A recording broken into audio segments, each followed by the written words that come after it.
It's not about how many things you do, it's about how many things you say no to. Steve Jobs. How to juggle many tasks, the hidden art of balancing everything. Have you ever felt like your to-do list is multiplying faster than you can check things off? 1 minute you're replying to an email, the next you're halfway through cooking dinner, listening to a podcast, and wondering, how did I end up doing 5 things at once and finishing none of them? Welcome to the age of multitasking, where juggling tasks isn't just a skill, it's survival. But here's the twist. What if the way we're trying to balance everything is exactly what's throwing us off balance? Let's uncover the story of how we got here and how we can finally reclaim control.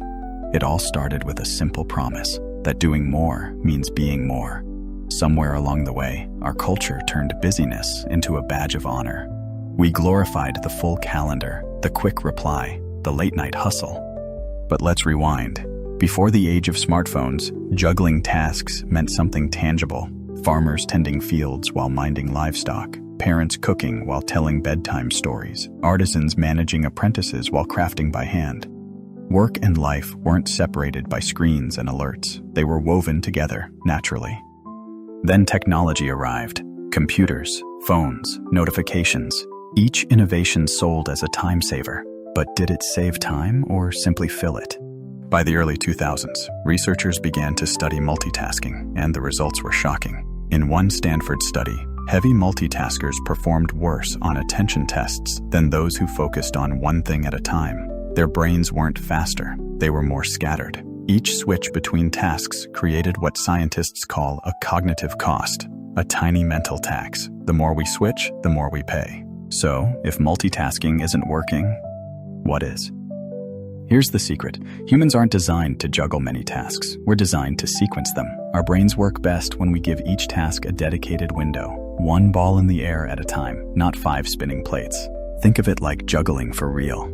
A professional juggler doesn't just toss everything up and hope for the best. There's rhythm, timing, flow. Every throw anticipates the next. That's how mastery works, not through chaos, but through choreography. So let's bring that same choreography into daily life. How do we make juggling work for us, not against us? Step 1. Prioritize with clarity, not panic.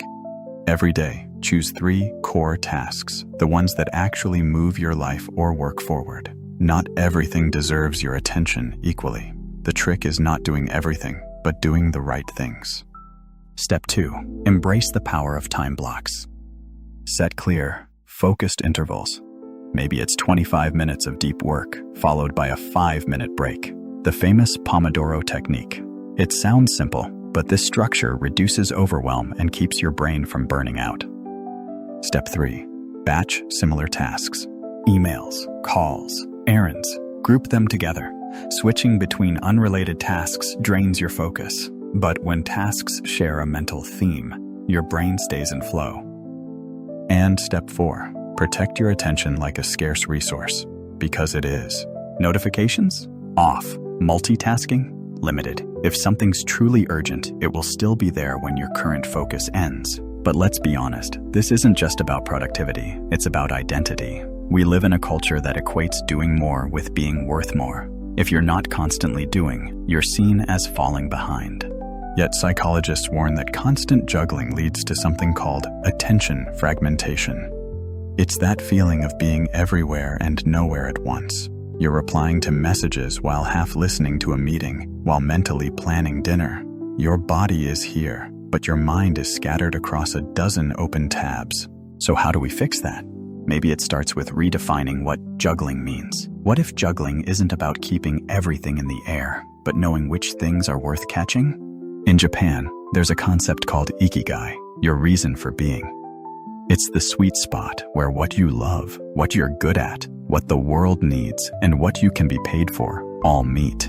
When you align your daily tasks with your ikigai, juggling becomes less stressful and more purposeful. Suddenly, it's not, how do I do it all? But what actually matters? Maybe the trick isn't adding more balls, it's letting a few drop. And here's the irony. Once you do that, you'll find you can handle more. Not because you're working harder, but because you're working intentionally. So, how do you juggle many tasks? By realizing that balance isn't found in chaos, It's created through choice. Every yes requires a no.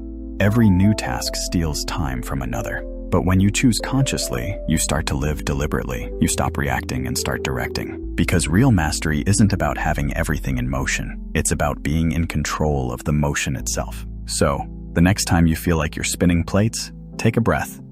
Step back. Ask yourself, what if I only caught the ones that truly matter? That's not dropping the ball. That's learning the art of focus in a world addicted to distraction.